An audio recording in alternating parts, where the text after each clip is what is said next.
आज की चर्चा।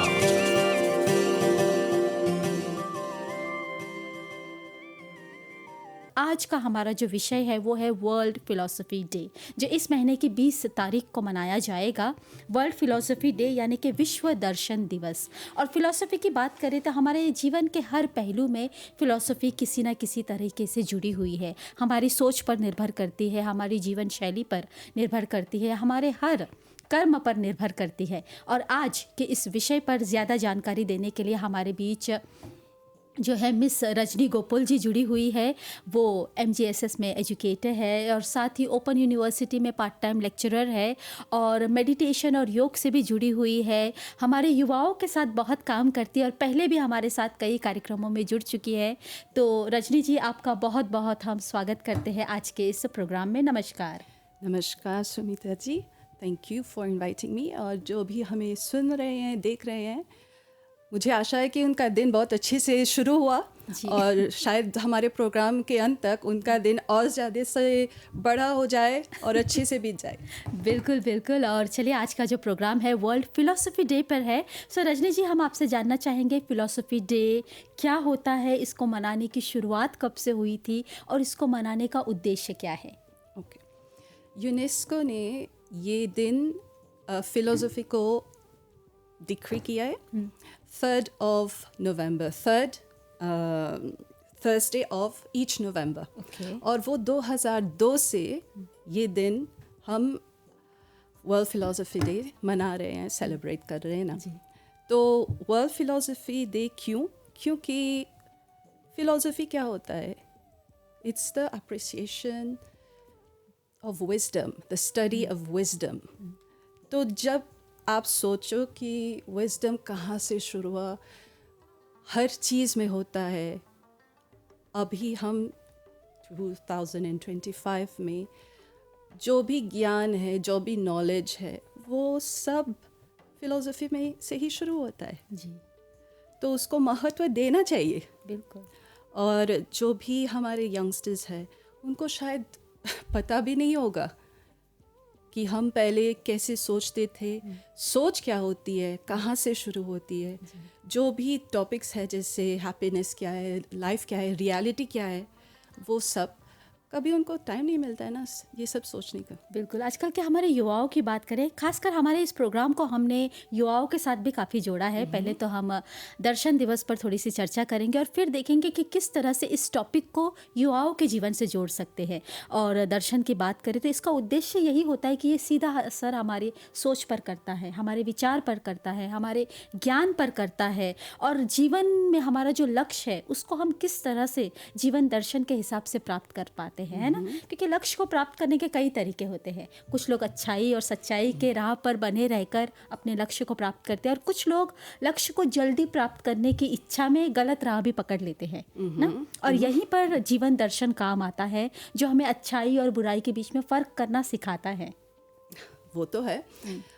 एक फिलोसोफर था, उसने बोला था कि जो भी, इंग्लिश में है लेकिन कि अच्छाई बुराई तो ऐसा नहीं है, हम उस जैसे उसके बारे में सोचते हैं उसको अच्छा बना देते हैं या बुरा बना देते हैं। बिल्कुल। तो आप ये सोचो, अगर कोई ये ज्ञान, ये नॉलेज फ्रॉम फिलोसफी ये उनसे सीखे तो कितने सारे चीज़ों पे वो चिंतन कर सकते हैं, डिसीजन ले सकते हैं अच्छे से।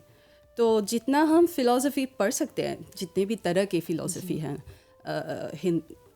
इंडियन, ईस्टर्न, वेस्टर्न फ़िलोसफी जो भी है, आप जितना भी संभाल सकते हो, पढ़ सकते हो, समझ सकते हो, ऑब्वियसली लाइफ में हर मोमेंट, हर सेकंड में आप उसका प्रयत्न करोगे कि वो लाइफ में आ जाए, या ऑटोमेटिकली आ जाता है क्योंकि आपका विचार बदल गया, कंप्लीटली बदल गया।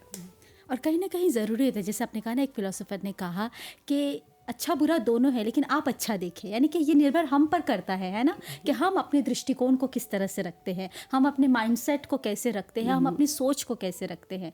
और कहते हैं ना, एक पॉजिटिव सोच जहाँ पर हमारे पूरे दिन को बदल सकती है, तो कहीं ना कहीं यही पॉजिटिव अगर पूरे लाइफ को देखने के लिए हो तो शायद हमारी लाइफ भी काफ़ी बदल सकती है इससे। एकदम से बहुत बदल जाती है। ये एक ऐसी बात है जैसे कि आपने खाना खाया, जैसे टेस्ट किया उसको, पूरी लाइफ आपको वो दिमाग में आएगा कि हे मैंने उस टाइम पे ना एक ये डिश खाई थी, कभी मन होता है वो फिर से खा लूँ। जी, तो जैसे मुंह का स्वाद बदल गया ना, बदल जाता है। तो वो वाली बात हो जाती है।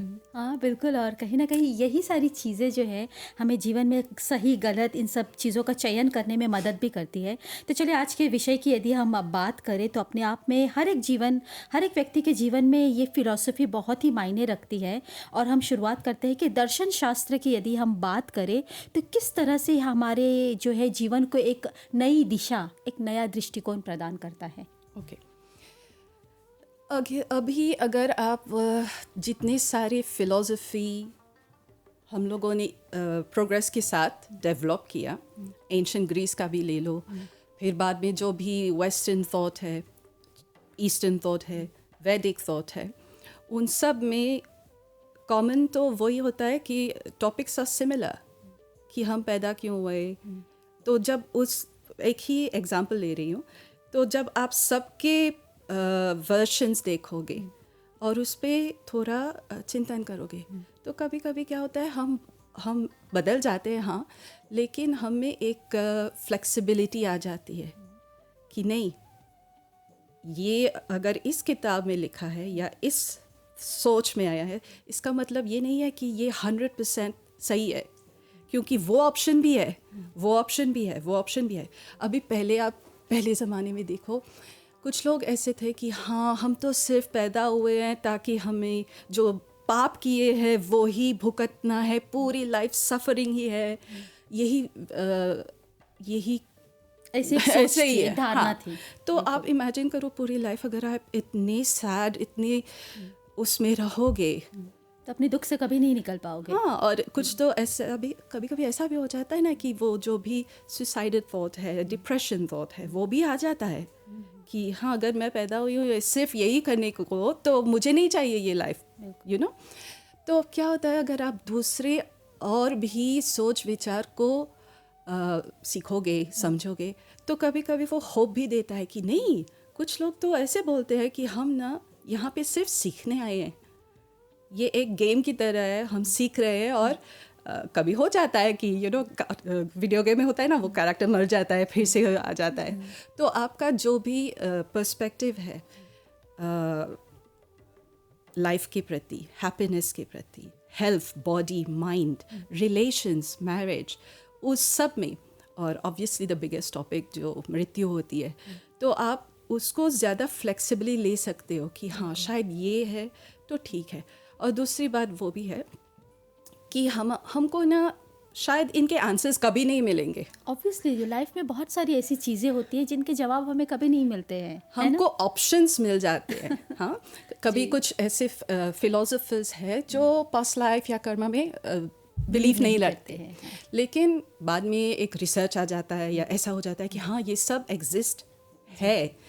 तो अगर आंसर भी नहीं मिले तो कुछ लोग बोलते हैं ना कि ये सब क्यों सोचना है, दिमाग 100 काम्स पड़े हैं अभी, ये क्यों सोचना है, जवाब तो मिलेगा नहीं। लेकिन क्या होता है, जब आप वो सब सोचते हो तो आपका जो मेंटल रेजिलियंस, फ्लेक्सिबिलिटी, और वो जैसे हो जाता है कि इंटेलेक्चुअल वर्कआउट हो जाता है। आपका दिमाग ऐसे चलने लग जाता है कि पूरा वो स्ट्रेचिंग, यू नो। तो ओपन माइंडेडनेस भी आ जाता है लाइफ में, आपका सिस्टम भी अलर्ट हो जाता है। और जैसे ब्रांचेस होते हैं ना फिलॉसफी में, एस्थेटिक्स होता है, एथिक्स होता है, morality, value and so on. तो वो सब जो आप सीख रहे होते हैं एस्थेटिक्स में, अभी सुंदर क्या होता है, आप एक म्यूज़िक प्रोग्राम देख रहे हो तो उसमें क्या देखना है, उसमें क्या वैल्यू है। हाँ, अच्छा लगा, कान को अच्छा लगा, लेकिन कुछ था उसमें जो इतना अच्छा नहीं लगा, या कुछ था जो इतना अच्छा लगा, सबसे बढ़िया लगा। तो एस्थेटिक्स भी आपको वो अप्रिसिएशन सिखाता है कि हाँ, अगर इसने ये किया तो उसका पर्पस क्या था, वो सिखा क्या रहे। मूवी भी आप देखोगे तो आपका देखने का तरीका ही या अलग हो जाएगा, क्योंकि आपको एक जैसे हम बोलते हैं ना, बॉडी, माइंड, स्पिरिट, इंटेलेक्ट, वो सब होता है ना हमें, तो वो भी उसको फीड करता है। बिल्कुल।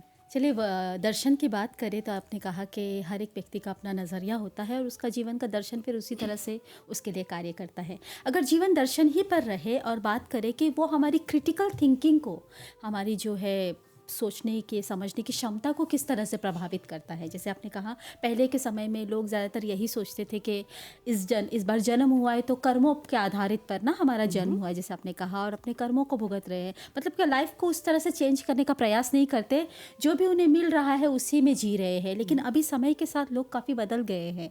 लोग अपने हालातों से निकलना चाहते हैं, लोग दूर जा रहे हैं, अलग अलग लाइफस्टाइल को अपना रहे हैं। आजकल सोशल मीडिया हो गया, हमारे पास इतने सारे ऑप्शंस आ गए हैं। तो किस तरह से अगर हम दर्शन की बात करें तो वो हमारी क्रिटिकल थिंकिंग को एक अलग अप्रोच देता है। मुझे लगता है ना, जब हम ध्यान करते हैं तो वो एक फ़िलॉसफी है ध्यान में कि आप चीज़ों को देखो, उसमें मत रहो, उसको देखो।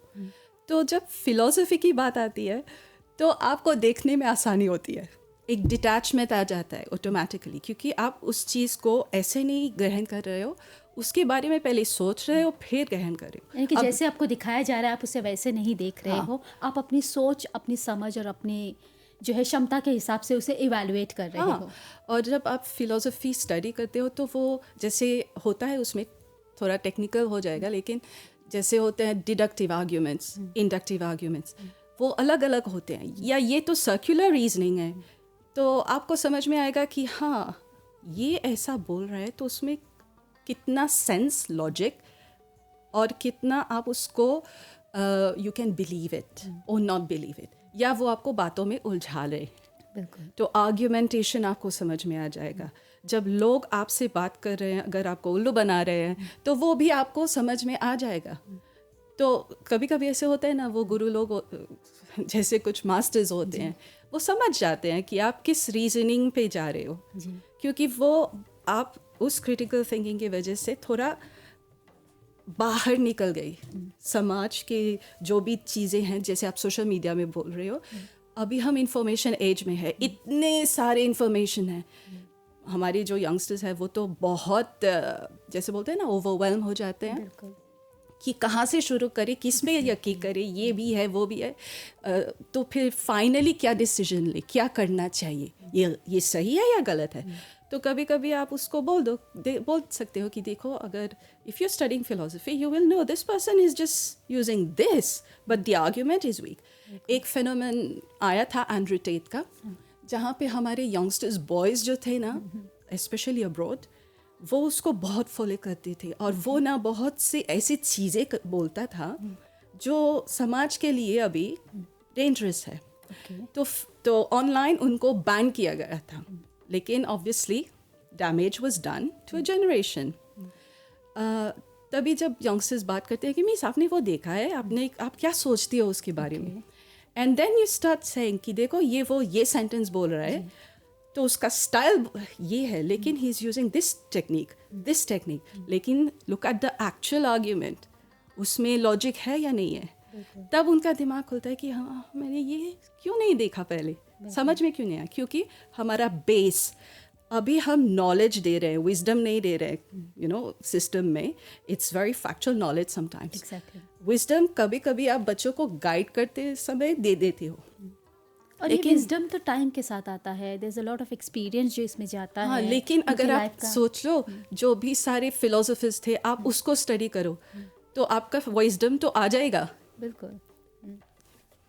चलिए, यहाँ पर हमने बच्चों की बात भी जोड़ी। आजकल जो है कहीं ना कहीं ऐसा लगता है कि जो सोशल मीडिया है वो हमारी चॉइसेस को इन्फ्लुएंस करता है, कि हमें क्या खाना चाहिए वो हमें दिखाता है, हमें क्या पहनना चाहिए, हमें क्या बोलना चाहिए, हमें कौन सी फिल्में देखनी चाहिए, हमें कौन से गाने देखने चाहिए। तो किस तरह से अगर हम फ़िलॉसफ़ी को मायने दें, बड़े बड़े फ़िलोसोफर्स को पढ़े जिन्होंने जीवन के बारे में बहुत कुछ लिखा है, बहुत कुछ हमें समझाया है, तो किस तरह से यह हमारे जीवन के मायने को बदल सकता है।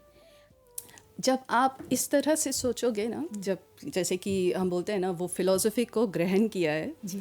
हर चीज़ जो आप शुरू करोगे, आप स्टॉप, यू विल पोज। जैसे अभी एक ट्रेंड है कि हाँ, सब लोग बाहर जाना चाहते हैं, it's a big dream, you know, study वहाँ पे करना है, वहाँ ज़्यादा बेटर है, वगैरह वगैरह। लेकिन कभी कभी वो जब फिलॉसफी आता है तो आप क्यों होता है? क्योंकि हम एक कमर्शियल वर्ल्ड में है, राइट? कंज्यूमर अभी आप देख लो, एंड ऑफ ईयर हो जाएगा, लोग खरीदारी करना शुरू कर देंगे जी।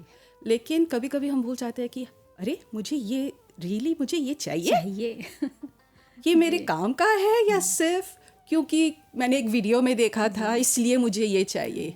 अरे तो अगर मैं लूँगी भी या नहीं लूँगी, बाहर जाऊँगी या नहीं जाऊँगी, मुझे क्यों जाना है? व्हाट इज़ माई तो वो इंट्रोस्पेक्शन के वजह से, क्योंकि आप सोच को एक थॉट को आप एनालाइज करते हो, उसमें चले नहीं जाते हो, तो आप 2 मिनट रुक जाओगे, अंदर से आ जाएगा ऐसा ही कुछ कि ओह एम आई जस्ट फॉलोइंग, क्योंकि कॉमर्स चल रहा है तो मुझे क्यों करना है, क्या ये मेरे लिए सही है? तो वो आ जाता है। यानी कि हम अपने आप को क्वेश्चन करना शुरू कर देते हैं कि क्योंकि एक ट्रेंड होता है ना, जैसे आपने एक न्यू ईयर का एंड ऑफ ईयर का एग्जांपल लिया, तो एक ट्रेंड है कि हाँ मुझे जाके ख़रीदारी करनी है, हर साल मुझे अपने घर के पर्दे बदलने हैं, हर साल मुझे घर के लिए जो है सजावट की चीज़ें चाहिए, लेकिन क्या मुझे वाकई में चाहिए? अब जस्ट बिकॉज सभी कर रहे हैं तो मैं भी कर रहा हूँ, है ना? तो आई बिलीव जब लाइफ में ये दर्शन आ जाता है, ये फिलॉसफी आ जाती है, तो वो हमें रुक कर सोचने को जो है मजबूर करती है कि वाकई में क्या मुझे इसकी ज़रूरत है, क्या मैं अपने पैसे इस पर लगाऊं या उस पैसे को बचा कर रखूं, है ना, ताकि आने वाले बुरे दिनों में शायद मेरे काम आए। हाँ, और कभी कभी तो हम एक सिस्टम में फंस जाते हैं, जैसे कि कुछ लोग बहुत ज़्यादा लोन ले जाते हैं, पूरी लाइफ फिर उनको पे करते रहना चाहिए या कर रहे हैं। तो कभी कभी जब फिलॉसफी आ जाती है तो आप उसी टॉपिक को, जो भी लाइफ में आप डिसीजन ले रहे हो, उसका आप वो पोज मोमेंट आपको हेल्प करता है कि हाँ मुझे ये इस तरह से करना है। अभी आप देखोगे कुछ लोग हैं जो ऑफ द ग्रिड लाइफ जीते हैं, माने उनको स्कूल में नहीं जाना है, वो सिस्टम में नहीं है, वो कहीं ट्राइबल जैसे लाइफ जिएंगे, एजुकेटेड हैं, पैसे हैं, लेकिन सब छोड़ के सिस्टम शांति से रह रहे हैं, तो वो एक अलग फिलॉसफी ऑफ लाइफ हो जाता है ना। तो हम जब उनकी बात सुनते हैं तो हम कुछ जो ऐसे सिस्टम उसमें नहीं फंसते, क्योंकि हमको पता है कि अच्छा मैं ये करूँगा या करूँगी, लेकिन यहाँ तक रुकूँगा या रुकूँगी, ऐसे। यानी कि हमें जानना चाहिए कि हमें कहाँ पर रुकना है। तो इज़ इट हम ये कह सकते हैं कि जब हम जीवन दर्शन को समझने की कोशिश करते हैं तो is it like going back to our roots? मुझे नहीं लगता 100% बैक टू आवर रूट्स, क्योंकि अभी उन जो भी फिलोसफर्स थे वो अपने एनवायरनमेंट के हिसाब से डिसीजन ले रहे थे ना। उनको शायद कुछ जैसे वो थे ना जो बोलते थे कि द अर्थ इज़ राउंड, फिर बाद में उनको समझ में आया कि नहीं फ्लैट है, अभी पता नहीं 1-2 सेंचुरीज में पता नहीं और क्या निकलेगा। तो बैक टू रूट्स मुझे लगता है, मेरा पर्सनल है कि हमको रूट्स समझना चाहिए ताकि हम आगे बढ़े। बिल्कुल, यानी कि हमें आगे बढ़े, हमें अपने पास्ट को जानना चाहिए ताकि हम अपने प्रेजेंट में बेहतर डिसीजंस ले पाए, और प्रेजेंट बेहतर होगा तो ऑब्वियसली फ्यूचर अपने आप में अच्छा हो ही जाएगा। और जो भी रूट्स होते हैं उनमें जो भी गलतियां हुई वो हम नहीं दोहराएंगे ऑब्वियसली, क्योंकि उस टाइम पे जैसा था, सर्कमस्टांसेस थे, कल्चर था वगैरह, वो सिखाता है हमें कुछ, हम वो सीख के आगे बढ़ें तो गलती नहीं करेंगे हम। फिर से एक अगर आप समझ लो कि वर्ल्ड वॉर 1 वर्ल्ड वॉर 2 कैसे हुआ, क्या फिलॉसफी था उस टाइम कि इतने सारे लोग जो बोलते हैं जूइश परसिक्यूशन, वो कैसे उसमें चले गए। अभी अब सोचते हैं कि कैसे कोई बंदा दूसरे को मार सकता है रेस के नाम पे या ऐसा कुछ, राइट? तो वो कैसे हुआ and how did the mindset happen. तो आप उसमें नहीं पढ़ोगे, आगे नहीं दोहराएंगे, तो hopefully we will not have a third world, fourth world war, whatever, because of if people become more aware. अब हम रजनी जी से जानना चाहेंगे कि यदि हम दर्शन की बात करते हैं, वर्ल्ड फिलॉसफी यानी कि फ़िलॉसफी की बात करते हैं, तो क्या ये सिर्फ हम जैसे लोगों तक सीमित है, मतलब कि जो मिड लाइफ में है, जो या तो फिर जो सीनियर सिटीजन्स है, या अपने जीवन को जो बहुत कुछ पा चुके हैं उनके लिए है, या ये दर्शन जो है हमारे नौजवानों के लिए, हमारे स्टूडेंट्स के लिए भी बहुत फ़ायदेमंद साबित होता है? मुझे तो लगता है बचपन से शुरू हो जाना चाहिए था। बिल्कुल, पर कहीं ना कहीं हम जीवन दर्शन की बात करते हैं तो ये अपने आप में आपको एक इंडिकेशन देता है कि ये बड़ों के लिए है ना, अपने आप में, मतलब कि टॉपिक इतना वास्ट है, इतना डेंस है। जब हम फिलोसफी की बात करते हैं तो ये इमेज आ जाता है कि सब बूढ़े लोग बैठ के बात कर रहे हैं। एग्जैक्टली, ये हमारा एक माइंडसेट बन चुका है, आई बिलीव, है ना। तो इससे हम कैसे निकल सकते हैं और कैसे हम यंगस्टर्स या स्टूडेंट्स को इस फिलोसफी से जुड़ने के लिए मोटिवेट कर सकते हैं? तो एक बात तो है कि बचपन से शुरू हो जाता है जी, लेकिन ज़रूरी नहीं है ना कि हम बच्चे को बोले कि ये फ़िलॉसफी है। कभी कभी जब हम वो शब्द यूज़ कर लेंगे कि हाँ ये ध्यान है, ये वो है, ये वो है, थोड़ा एक ईगो भी आ जाता है कि मैं फ़िलॉसफी पढ़ता हूँ मैं, क्योंकि बच्चे लोग वो ज़्यादा ऑनेस्ट हो जाते हैं ना, बोल देते हैं। फिर ये बात भी होती है कि कोई उसको रिडिक्यूल करेगा कि अरे तू क्या ये सीख रहा है, ये व्यर्थ में है वगैरह वगैरह। और एक बात भी हो जाती है कि हमारा एक बायस हो जाता है कि अरे नहीं ये तो बूढ़ों की चीज़ है। exactly. एक टाइम पे था जब हम मेडिटेशन का प्रचार कर रहे थे तो कुछ लोग ऐसे बोलते थे नहीं नहीं ये तो बुरे लोगों के लिए है, जब आप संन्यास लोगे तब के करना। लिए बिल्कुल, योग और मेडिटेशन को लेकर पहले ये धारणा ये थी, लेकिन अब विद टाइम के साथ ऐसा है कि योग और मेडिटेशन तो एक लाइफस्टाइल है जिसे आप अपने डेली लाइफ में इंक्लूड करके अपने आप को और भी हेल्दी और भी पॉजिटिव रख सकते हैं। हाँ, it's a basic necessity now. जैसे आप नहाओगे वगैरह, ध्यान तो वैसा ही बन गया। फिर जब छोटे लोगों बच्चे जो हैं उनको फिलॉसफी में कैसे जैसे इनिशिएट करें कि आप एक नॉर्मल सी चीज़ होती है जो बड़े है, जैसे इवन पेरेंट्स या फिर दादा दादी नाना नानी। पहले तो ऐसे ही होता था ना, दादा दादी बच्चों को ऐसे है मैं कुछ बताता हूँ ये नहीं कि हमारे ज़माने में ये था वो। आप ऐसे शुरू करोगे तो बच्चे मतलब कि आप उनका मन नहीं लगेगा। उनको अपने साथ साथ एंगेज करो ना। हाँ, आप करे तो let also make them do it. या फिर आप उनसे शेयर कर रहे हो कि पता है मैं जब ऐसे सोचती थी ना कि शादी होगी तो ऐसा होगा या लाइफ में ऐसा जीना चाहिए, फिर ऐसा हुआ। आप उनको इनडायरेक्टली उनसे शेयर कर रहे हो। वो अप्रोच जो है ना शेयरिंग का, उसमें से आप बहुत से ऐसे विचार उन तक पहुंचा सकते हैं। ये एक बात है। दूसरा जैसे अप्रोच कर सकते हो उससे क्वेश्चनिंग कि अरे तुमको क्या लगता है, हम यहाँ पे क्यों आए हैं, तुम्हें क्या लगता है वो हैप्पीनेस क्या होती है, तुम्हें क्या लगता है वो रियलिटी क्या होती है। तो क्या होता है बच्चों के पास इतने सारे प्रश्न होते ही हैं, राइट। तो अगर वो आपको आपके साथ वो आए, आपको कुछ पूछ रहे हैं, आप उनको ही कुछ पूछ लीजिए। तो what are you doing, you are encouraging him to critical thinking. तो वो शुरू हो जाता है। हम अभी बच्चों के साथ काम करते हैं तो जब वो टीन्स में होते हैं ना तो आपको समझ में आ जाता है कि कौन घर से ऐसे लेके आया या नहीं आया। क्योंकि जब HSC में आ जाते हैं तो उसको उनमें रीजनिंग इतना नहीं डेवलप हुआ। लेकिन कुछ ऐसे बच्चे हैं जो ग्रेड 7 से ही इतना रीजनिंग है उनमें, और हमारे जो बच्चे आज हैं वो रीजनिंग बहुत करते हैं। और अगर आप भी नहीं करेंगे तो उनके जवाब नहीं दे पाएंगे या उनको गाइड नहीं कर पाएंगे तो वो आपसे दूर होते जाते हैं कि हाँ उससे पूछूंगी मुझे डांट पड़ेगी या वो बोलेंगे कि क्यों पूछ रहे हो। हमको ना बच्चों में ये आदत डालनी चाहिए या एनकरेज करनी चाहिए कि प्रश्न पूछो, जितने सारे प्रश्न आ रहे हैं पूछो और सोचो कि जवाब क्या हो सकता है। तो वैसे हम क्या कर रहे हैं उसमें वो जो एक्साइटमेंट डाल देते हैं कि डिस्कवरी का, playing with ideas, not arguing, playing with ideas कि ये भी हो सकता है वो भी हो सकता है। जैसे मिस्ट्री पजल वगैरह, वो गेम वाला एटीट्यूड, वो एक्सप्लोरेशन वाला एटीट्यूड। और कहीं ना कहीं अभी हम छुट्टियों में हैं, अगर छोटे बच्चे घर पर है तो मे बी पेरेंट्स जो है इस टेक्निक को अपना सकते हैं ना, कि जैसे आप होमवर्क देकर जाते हो तो शाम तक आओ तो ये होमवर्क को कंप्लीट करो, तो मे बी एक थॉट देकर जाओ ना। ना या तो बच्चे ने आपसे सवाल किया कि इसका जवाब क्या है, तो तब तक आप उससे कहो कि शाम तक मैं तुम्हें अपना जवाब बताती हूँ, तब तक तुम सोचो कि तुम्हारा जवाब क्या है ना।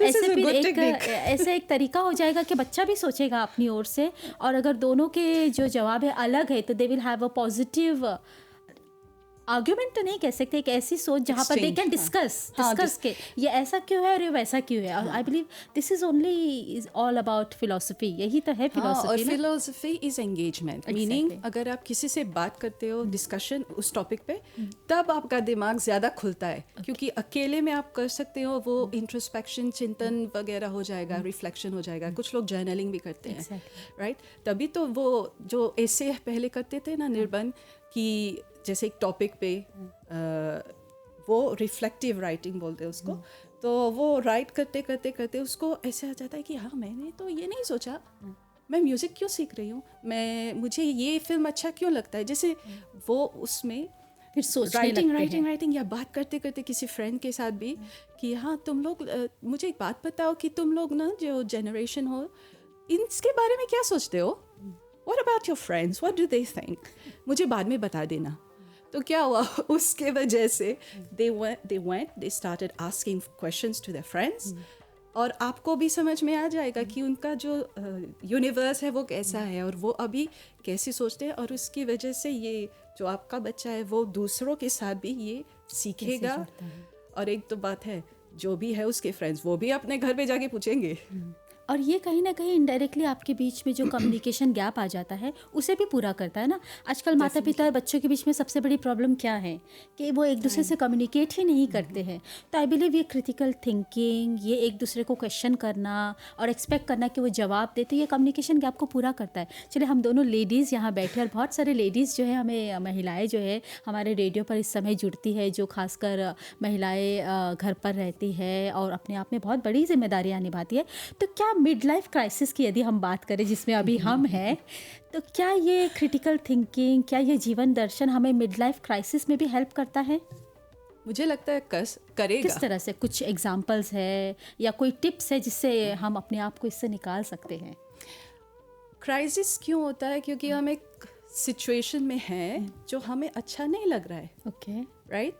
हम दूसरी दिशा में जा रहे हैं, और एक तो थिंकिंग है कि अगर मिड लाइफ क्राइसिस जो है ना, ये तो अभी टर्म सब फेजेस आए हैं, लेकिन जब वो फेज आता है तो कोई नया आइडेंटिटी जन्म लेने को उत्सुक हो रहा है, इसलिए होता है क्योंकि हम इवॉल्व करते रहेंगे ना।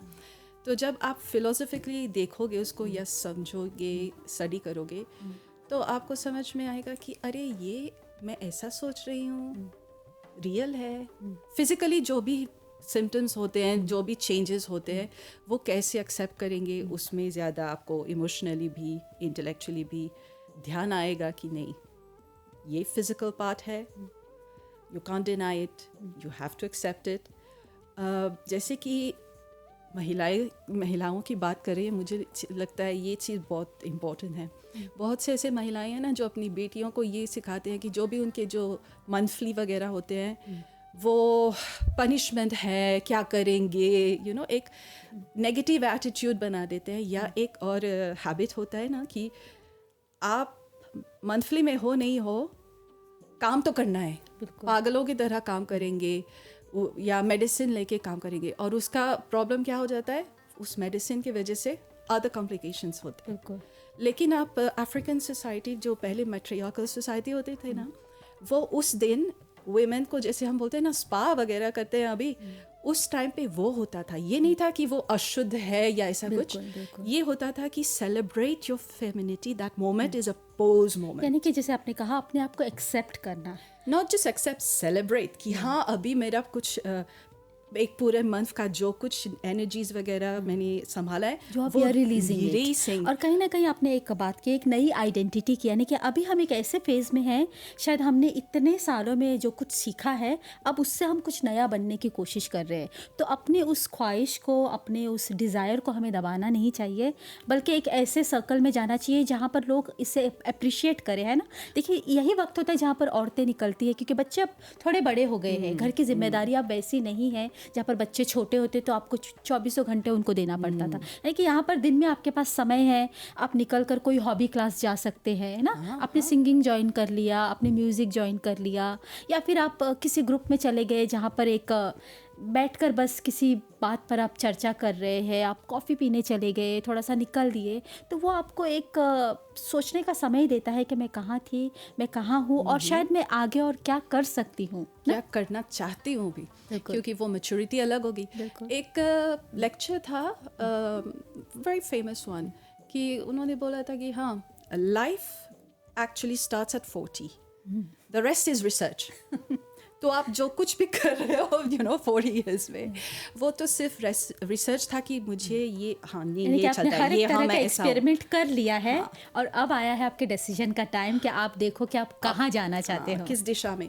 और लेडीज़ का वो एक प्रॉब्लम ये होता है ना कि एम्प्टीनेस बोलते हैं ना, जब सारे बच्चे बड़े हो गए तो अब ये एक खालीपन और कुछ लोग तो डिप्रेशन भी कर देते हैं, राइट। लेकिन अगर पहले से भी फिलॉसफी का एक्सपोजर मिलता तो आप थोड़ा ध्यान में रखते कि बच्चे कभी अपनी लाइफ करने जाएंगे तो मेरी आइडेंटिटी क्या है, मैं क्या कर रही हूँ जो मुझे फुलफिल कर रहा है, नरिश कर रहा है, ताकि जब भी वो बड़े हो गए, चले गए, आप भी उस फेज में आए, आपको थोड़ा फुलफिलमेंट होगा कि हाँ, मैंने ये भी किया, ये भी किया, ये भी किया। हाँ, ये सही बात है कि बच्चों को बड़ा करना it's like a big mission, right. And hats off महिलाएं कर सकती, कर पाई।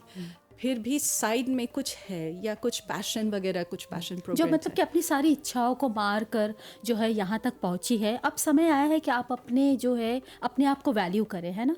हाँ, लेकिन अगर पहले से भी थोड़ा वो सीखते साइड में, जैसे थोड़ा थोड़ा करके, तो जब वो मिड लाइफ क्राइसिस आ भी जाता है तो आपको इतना डिप्रेशन नहीं होता क्योंकि आपको पता है कि मेरा कुछ वजूद है अलग, मैंने कुछ तो किया थोड़ा सा। बात यह है कि हमारी कंडीशनिंग ऐसी हुई है पहले से कि हम अपने बारे में नहीं सोचते हैं, हम औरों को प्रायोरिटी देते हैं। लेकिन समय के साथ ये धारणा काफ़ी बदल रही है। कहीं ना कहीं न्यू फॉर्म्स ऑफ मीडिया आ गए हैं जिसके ज़रिए हमें बहुत कुछ देखने को, सीखने को, जानने का अवसर मिल रहा है। और अच्छा बुरा सभी जगह है, डिपेंड हम पे करता है कि हम किसको, हमारी चॉइस क्या है, क्योंकि हमारी चॉइस ही हमारी लाइफ पर जो है सीधा प्रभाव डालती है। तो कहीं ना कहीं अगर आप भी जीवन दर्शन से अभी तक नहीं जुड़े हैं तो I believe this is the right time. हमें जाकर इसके बारे में पढ़ना चाहिए, सोचना चाहिए और यहाँ से मतलब कुछ नया सीखने के लिए, कुछ नया करने के लिए कोई उम्र नहीं होती है। जिस दिन आप सोचे उसी दिन से आप शुरुआत कर सकते हैं। हमारे एक क्लास में, जब मैं यूके में थी ना, तो हमारे क्रिएटिव राइटिंग क्लास में एक बंदा था 76 years old। Oh, is it? एक लेडी थी 55 years old, अभी मास्टर्स कर रही है।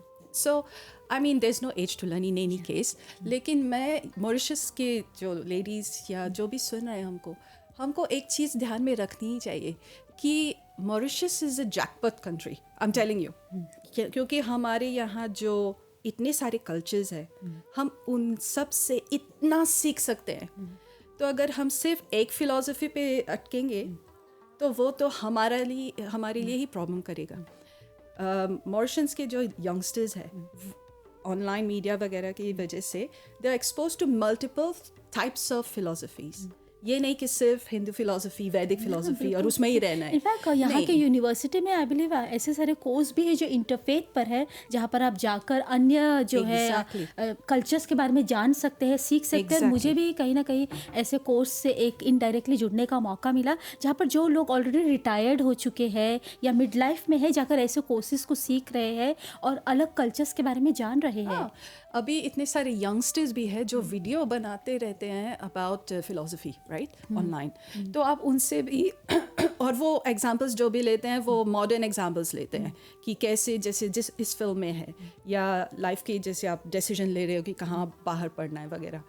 और आपको पता भी है कि अभी इतने सारे ऑनलाइन क्लासेस है कि आप यहाँ बैठ के मॉरिशस में top universities of the world की कोर्सेज कर सकते हो, और वो भी फ्री में, राइट, टॉप यूनिवर्सिटीज़।